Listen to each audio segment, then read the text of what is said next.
Olá! Vou gravar para vocês agora essa aula que a gente falou de nutrientes, tá? E nessa primeira parte eu vou falar sobre os macronutrientes e na próxima a gente vai falar sobre os micronutrientes, tá bom? Então vamos lá. Quando a gente fala de nutriente, qual é o conceito que vem na nossa cabeça?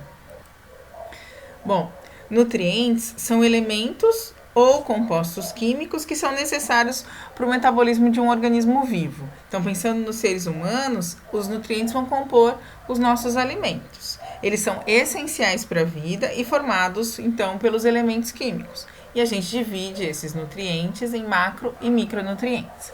Então, a ideia de nutrição, né, de alimentação, está muito atrelada aos nutrientes. E quem são eles? São os carboidratos, os lipídios, as proteínas e as vitaminas e sais minerais.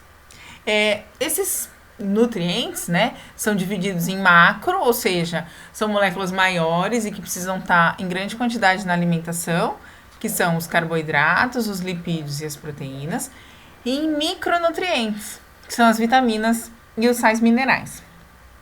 Quando a gente fala de carboidrato, por exemplo, a gente lembra de determinado grupo de alimentos, como pães, farinhas, né, as massas, mas não quer dizer que nesses alimentos não tenham os outros nutrientes, né? A gente só exemplifica com o que tem em maior quantidade. Então, quando a gente fala, por exemplo, de proteínas, em geral as pessoas lembram das carnes, né? Carne vermelha, carne branca, os embutidos, mas a mesma ideia. Não quer dizer que nesses alimentos não tenha, por exemplo, gorduras, lipídios, não tenha vitaminas, não tenha minerais. Mas a gente acaba se baseando no que existe ali em maior quantidade, certo? Bom, então pensando nessa divisão, quando a gente pensa no nutriente e na presença dele nos alimentos, a gente pensa que eles fornecem energia e essa energia a gente contabiliza em calorias ou quilocalorias. Eles são uma importante matéria-prima para fazer o crescimento dos tecidos e também a renovação de células, né? As nossas células, elas morrem e elas precisam ser refeitas. E também regulam funções como temperatura, hormônios, certo? E lembrando, então, estão todos eles aqui. Como nutriente, a gente não considera a água, mas ela é importante também para diferentes funções do nosso organismo. Qual é a classificação desses alimentos quanto à função, então, no nosso organismo? Os alimentos que são energéticos são os lipídios, que são as gorduras, e os carboidratos. Os alimentos que são construtores, também chamados de plásticos, e atuam no crescimento e na reposição de células e tecidos, são as proteínas. E os alimentos chamados de reguladores, que vão regular reações químicas, né, e acelerar reações químicas no nosso organismo, são as vitaminas e os sais minerais. Hoje vamos falar um pouquinho, então, sobre os macronutrientes. Os macronutrientes são aqueles formados por moléculas orgânicas constituídas de carbono, hidrogênio, oxigênio, fósforo e nitrogênio. Os carboidratos e os lipídios, a gente já falou que eles são considerados energéticos, ou seja, a sua principal função é fornecer energia. E as proteínas têm como principal função serem construtores dos tecidos. Os alimentos que contêm grande quantidade de carboidrato, né, são energéticos e também a gente precisa consumi-los em maior quantidade na dieta. Então, cada quilo da pessoa, né, uma pessoa, por exemplo, com 60 quilos, precisa consumir aí uma média de 60 vezes 10 gramas de carboidrato por dia. Então, a gente tem aí de 8 a 10 gramas de carboidrato por quilo por dia por pessoa. E cada grama de carboidrato tem cerca de 4 calorias. Já as proteínas, a gente precisa consumi-las em uma menor quantidade, ó, então de 0,8 a 1,2 gramas por quilo por dia, tá? Então essa mesma pessoa que tem 60 quilos, se a gente for considerar 1 grama, ela teria que consumir 60 gramas de proteína por dia, né? Ao invés de 600 aqui que a gente considerou. E 1 grama de proteína também tem 4 calorias. Já os lipídios, né, conhecidos por nós como as gorduras, são altamente energéticos porque 1 grama não tem 4 calorias, tem 9 calorias, tá? Mas a gente precisa consumi-los também. Então, aqui, ó, de 0,6 a 1 grama por quilo por dia, né? Então, às vezes a gente acha que não tem que consumir as gorduras e tem. Pensando num prato, a gente tem aqui, né, os alimentos energéticos, que são as gorduras e os carboidratos, como o arroz. O feijão, ele tem uma quantidade interessante de carboidratos, mas também tem bastante proteína. E aqui a gente tem um bife, né, que é um alimento rico em proteínas, considerado um construtor. E aqui os vegetais, que são chamados reguladores. Pensando nesse prato, aqui tem um exemplo para vocês de uma refeição ideal, em que metade dele é constituída por alimentos reguladores, por vegetais. Em geral, né, a gente não tem esse prato aqui assim, com metade dele de vegetais, mas esse é o ideal.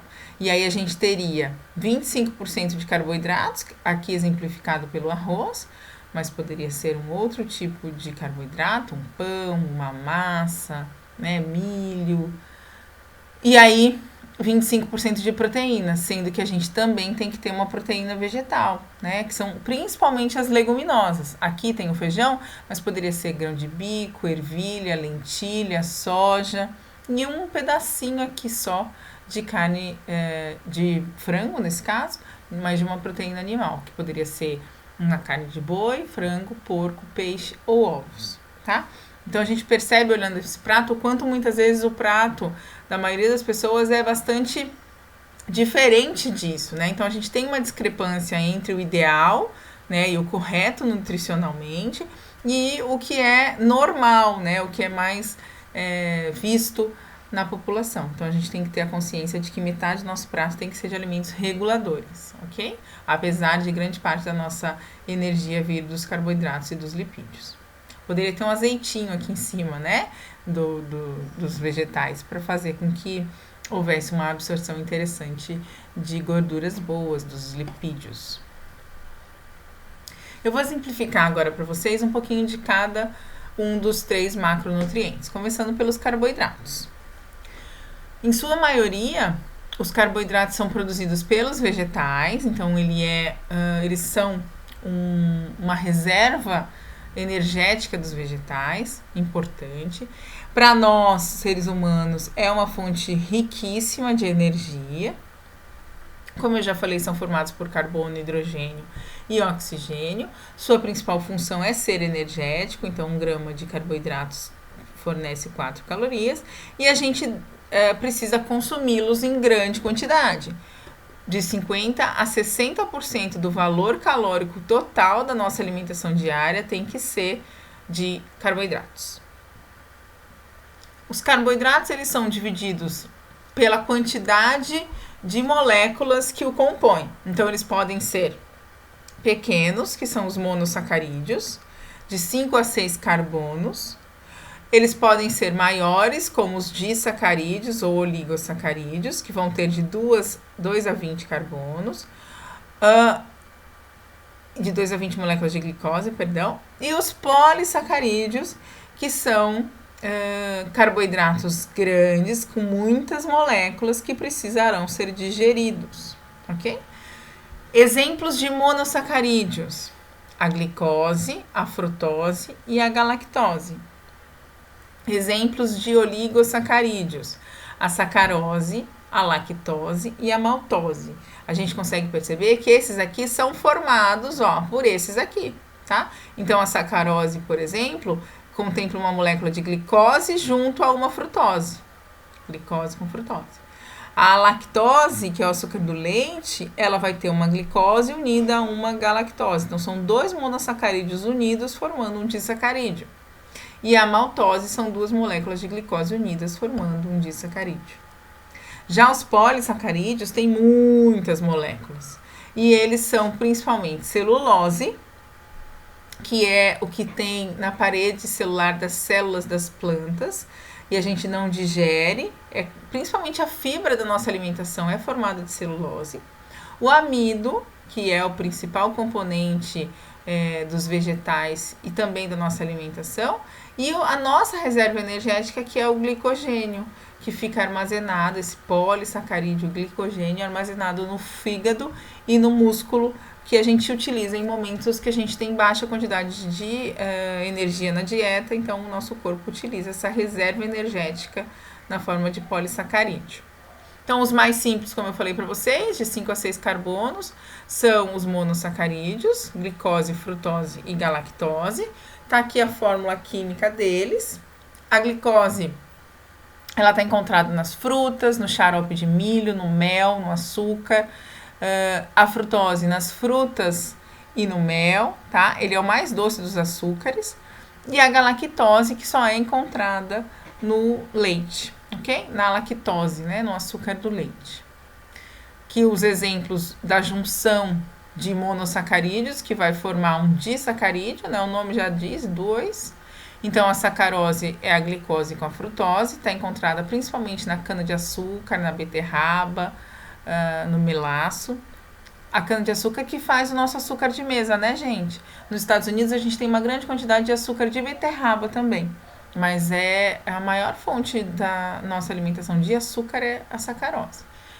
O açúcar do leite, a lactose, é um disacarídeo formado pelos monossacarídeos glicose e galactose, e é o menos doce dos açúcares. E é interessante a gente pensar isso, porque realmente quando a gente toma leite, né, a gente não sente aquele dulçor que a gente teria quando a gente toma um suco, por exemplo, de maçã, porque ele não é tão doce.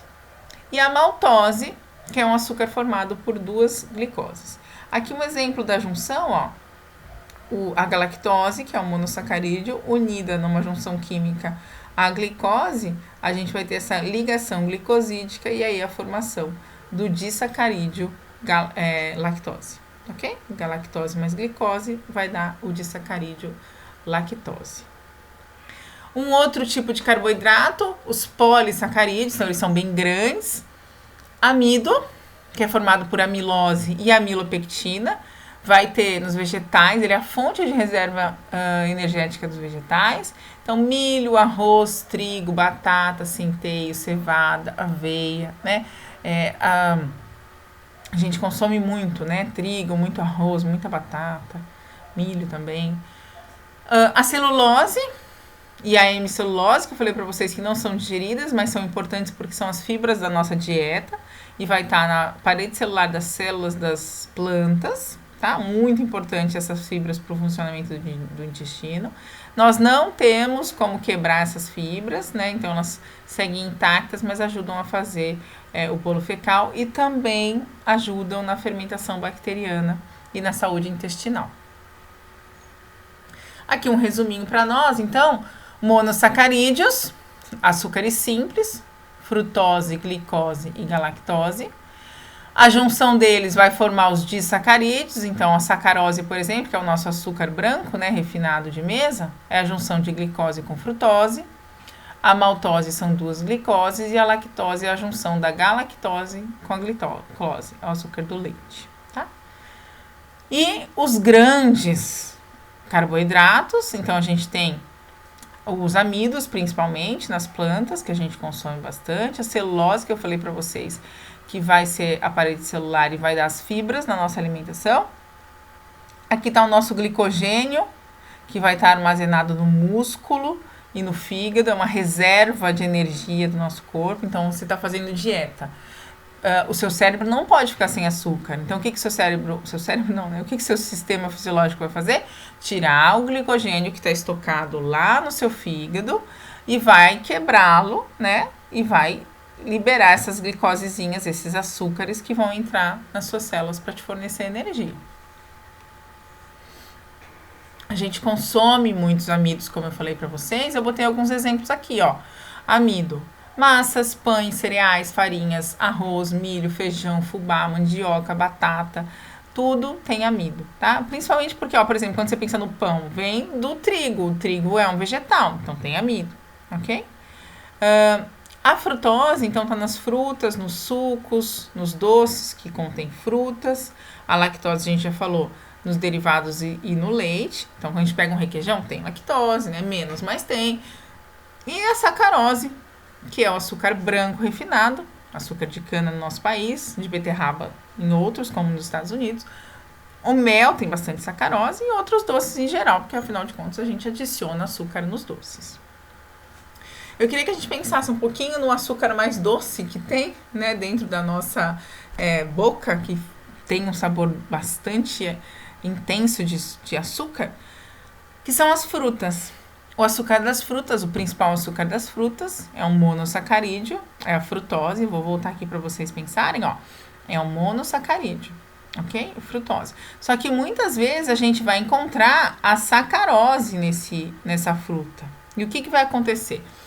Aqui, quando a fruta tá verde, então a gente tem aqui uma banana verde, a gente tem uma alta quantidade de sacarose.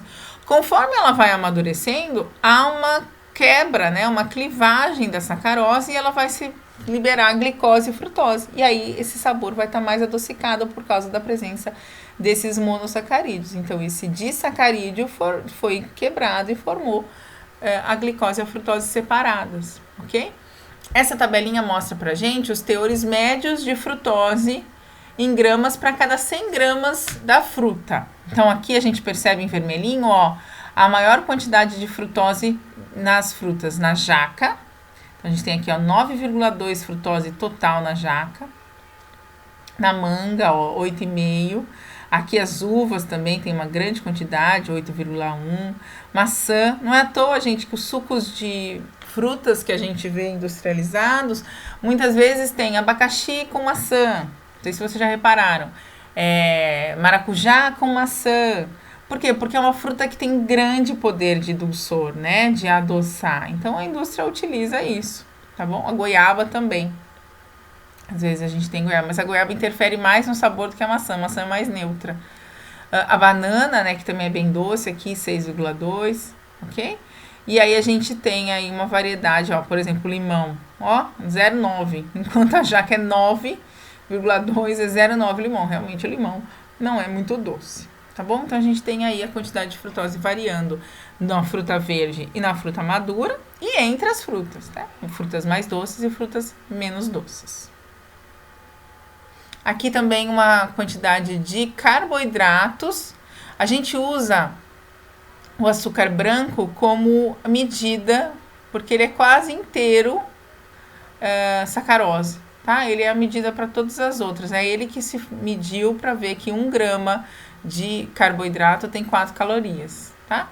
E aí tem alguns, ó, açúcar mascavo, praticamente a mesma coisa, né, de quantidade de carboidratos, ok? O valor energético tá aqui, mas ó, 100 gramas de açúcar refinado tem quase 100 gramas de carboidrato, 99,5 gramas de carboidrato. Aí farinhas, ó, quanto carboidrato nas farinhas, cocada, polvilho, tá? E aí, ó, feijão também tem carboidrato, mas ó, quanto menos, né? A gente tem aqui cerca de 11 a 15 gramas de carboidrato para cada 100 gramas de feijão. E o arroz já chega perto de 30, tá? Praticamente mais que quase o triplo, né, de quantidade de carboidratos no arroz do que no feijão. Certo? Aí tem os pães, pão integral, pão francês, ó, quase 60 gramas de... cada 100 gramas de pão francês, 60 gramas é carboidrato. Tá bom? Então, a gente tem aí variando também a quantidade de carboidratos para cada tipo de carboidrato que a gente está ingerindo. É importante nós da área da saúde termos a consciência que os carboidratos são diferentes. Então, como a gente viu, o arroz tem uma quantidade de carboidrato diferente do pão, por exemplo. E além dessa quantidade de carboidrato ser diferente, essa quantidade de carboidrato também vai indicar a taxa em que eu libero insulina para digerir para ajudar, né, esse carboidrato a entrar dentro da célula. Então, a gente vai, vocês vão ter aula de fisiologia mais para frente, eu vou falar na parte de digestão sobre isso também, mas já pensando que é o seguinte, quando eu vou comer um alimento, vamos pensar primeiro no carboidrato, esse carboidrato vai ser digerido e vai ser liberado aquele nosso açúcar mais simples, né? Quem era o nosso açúcar mais simples aqui, ó? Os monossacarídeos. É esse monossacarídeo que entra dentro da célula para nos dar energia, gente. Então, é a frutose, a glicose e a galactose. Então, eu vou quebrar esse grande amido na digestão até ele ficar pequenininho assim.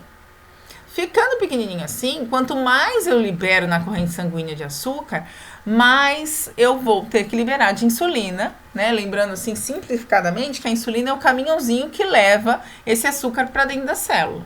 Então, se eu tenho alimentos que tem muito açúcar, que a gente fala que tem alto índice glicêmico, eu vou ter um pico de insulina, eu vou liberar muita insulina para dar conta de todo esse açúcar que está sendo liberado no meu sangue.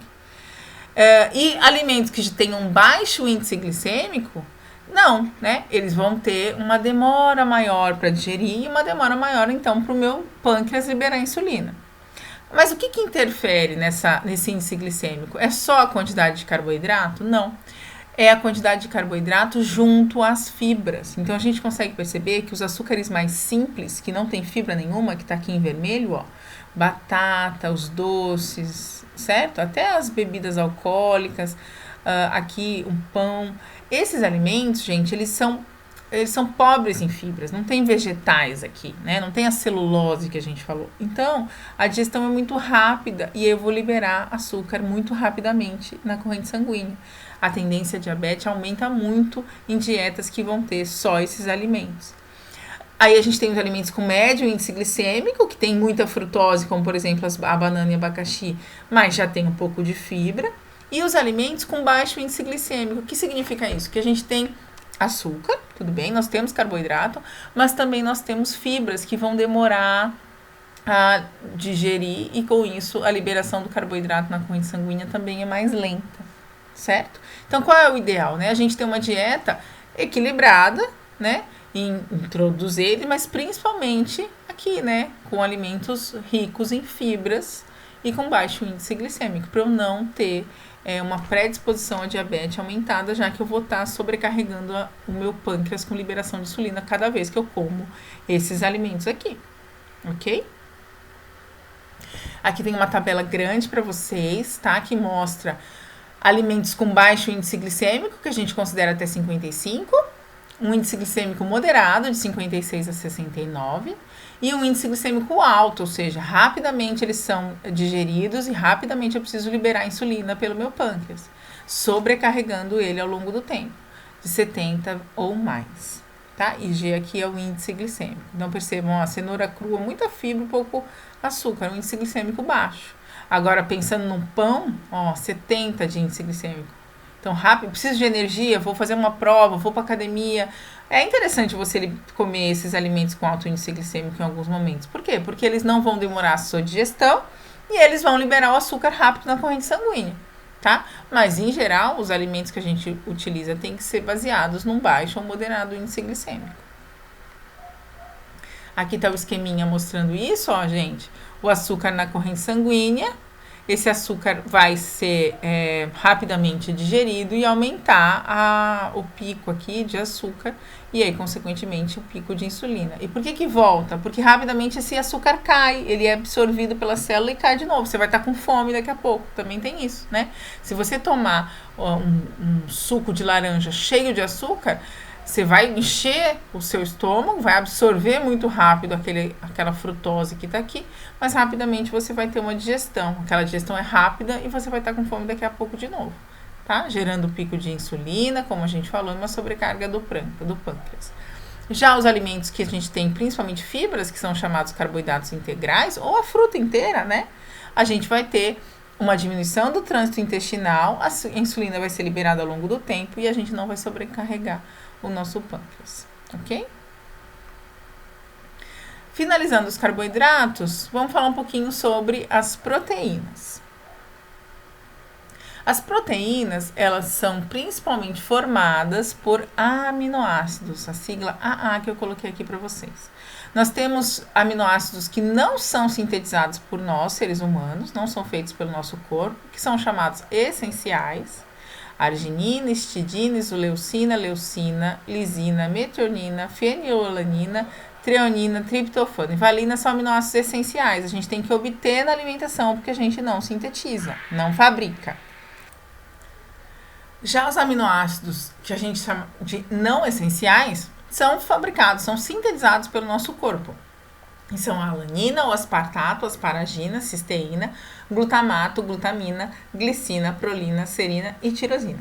Não quer dizer que nós não temos que obtê-los na alimentação, na alimentação de proteínas, mas nós conseguimos sintetizá-los. Como é que é a estrutura de uma proteína? Ela começa com os aminoácidos, a gente chama de estrutura primária. Ela vai enovelando, ó, parece um fiozinho daqueles telefones antigos. Essa estrutura secundária, uma alfa-hélice. Essa alfa-hélice aqui, gente, ela dobra-se sobre si mesma, formando a estrutura terciária da proteína. E aí, essa proteína pode se juntar a outras unidades, formando a estrutura quaternária, tá? Mas a base da proteína são os aminoácidos. E são eles que são absorvidos na célula, na digestão. Então, quando a gente come um alimento, ele tá assim, né? Uma estrutura inteira, quaternária.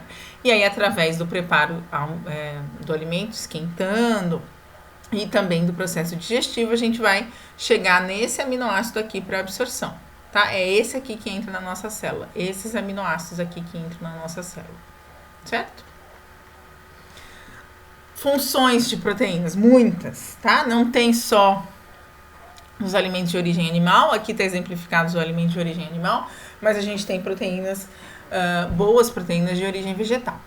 Elas são principal fonte de construção de novos tecidos, reparação também de tecidos com proteínas.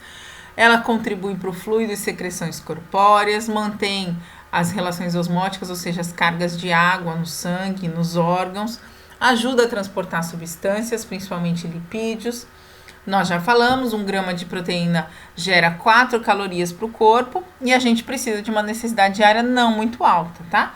10 a 15% do valor calórico total da minha alimentação tem que ser de proteína, ok? Então, se a gente tem uma dieta, por exemplo, de uma pessoa que tem uma dieta de 2.000 calorias, 10% dessa dieta de 2.000 calorias, que é 200 calorias, tem que vir da proteína, tá bom? Só 200 calorias, as outras 1.800 tem que estar dividida aí nos lipídios, nos carboidratos e nos vegetais. Então, muitas vezes a gente come mais proteína do que deveria na nossa alimentação.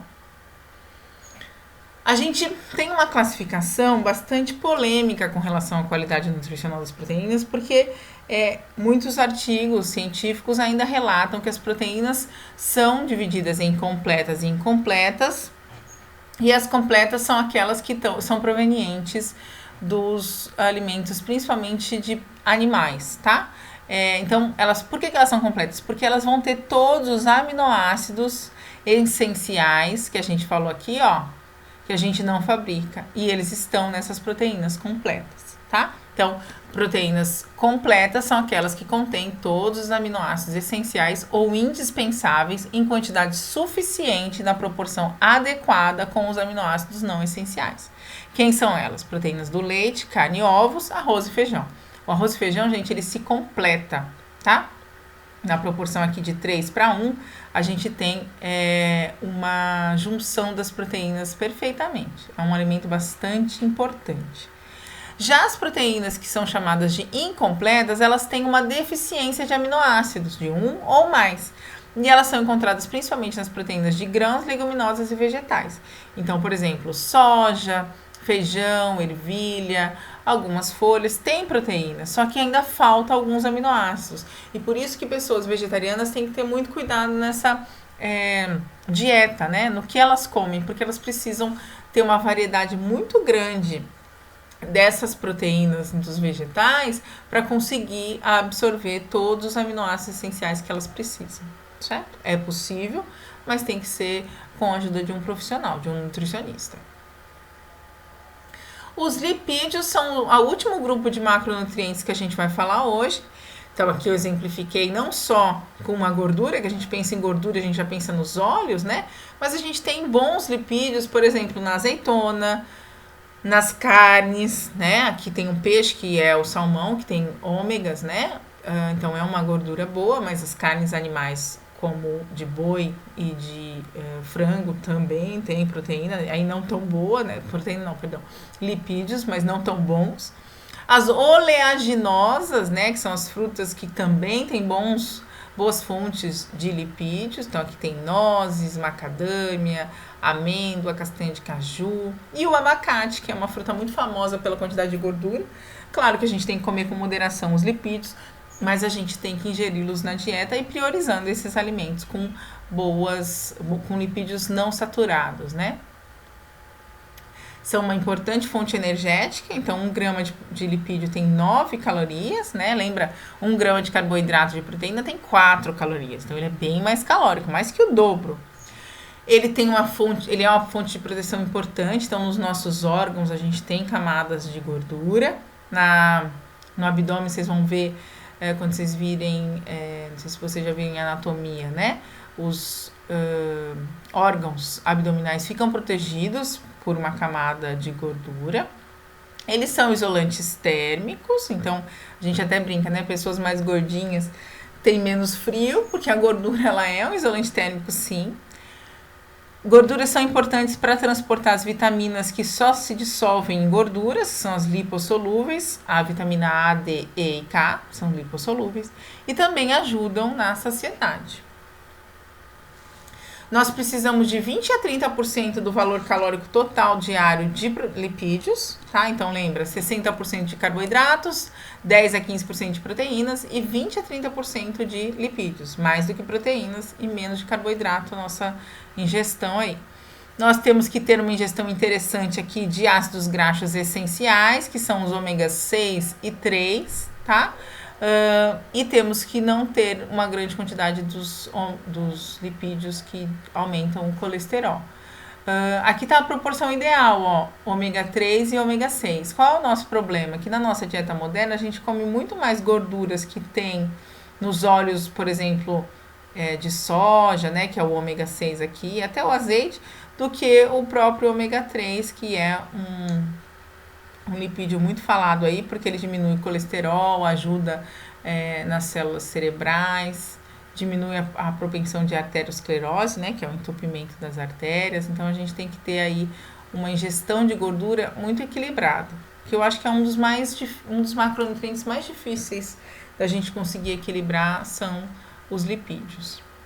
A gente divide os lipídios em saturados e insaturados, estão aqui em azulzinho. O que quer dizer isso? É a fórmula da molécula. Os saturados, eles não têm uma dupla ligação aqui, tá vendo? E isso aqui é uma dupla ligação em química. Então, os insaturados têm essa dupla ligação, o que faz com que essa molécula seja assim mais curva. E os saturados não têm. Os saturados, gente, a gente tem que consumir em menor quantidade, porque são eles, né, que tem nas carnes, por exemplo, de boi com grande quantidade de gordura, são eles que são muito vilões, né? A gente tem que consumir? Tem. Mas naquela proporção que eu falei, eles tendem a aumentar o colesterol, causar arteriosclerose, né? Que é o entupimento das artérias, que esse entupimento pode levar a infarto, pode levar a acidentes vasculares cerebrais, então a gente tem que ter cuidado. A gente divide em saturados de cadeia curta, como do coco, o babaçu e as amêndoas, e cadeia longa, como aqui o óleo de dendê, o chocolate, a banha, tá? Então tem que cuidar. Isso aqui é mais difícil da gente digerir, tá? E aí também é mais fácil da gente colocar no colesterol ruim. E os insaturados são classificados em monoinsaturados e poliinsaturados. Os monoinsaturados são o ômega 9, o azeite de oliva, canola, o óleo de girassol. Então, são monoinsaturados, a gente tem que ter uma absorção, né? Mas em menor quantidade. Os poliinsaturados são os ômega 3 e 6. Ômega 6, milho, algodão, soja, e ômega 3, aqui o girassol também, tá, gente? Aqui depende da cadeia. E ômega 3, linhaça, atum, salmão, arenque. A chia também pode estar aqui em menor quantidade, mas sim. Então, a gente tem ômega 3, 6 e 9 entre os insaturados, tá? É importante a gente perceber que muitas vezes a gente não consegue, a sardinha também tem grande quantidade de ômega 3, consumir, né, esses alimentos em grande quantidade, mas A gente tem que, eu até falei na aula, né? Tentem colocar linhaça, chia na alimentação, consumir sardinha em lata mesmo, né? Muitas vezes em água, ela tem uma boa quantidade de ômega 3. A gente tem que inserir esses alimentos na nossa alimentação e diminuir esses daqui, principalmente. Vamos fazer alguns exercícios sobre macronutrientes para finalizar essa parte da aula. Então vamos lá, ó. Fala assim: uma alimentação adequada é aquela que inclui todos os nutrientes necessários para o funcionamento do nosso corpo. Entre aqueles que nos fornecem energia, podemos citar sais minerais, vitaminas, água, carboidratos ou proteínas. Quem são os nutrientes que trazem energia? São os carboidratos e os lipídios. Como não tem lipídios aqui, carboidratos, tá? Sais minerais e vitaminas e água são alimentos, são micronutrientes reguladores, e as proteínas têm a função de serem construtoras, tá? Alimentos energéticos, carboidratos e lipídios. Aqui, da PUC do Rio.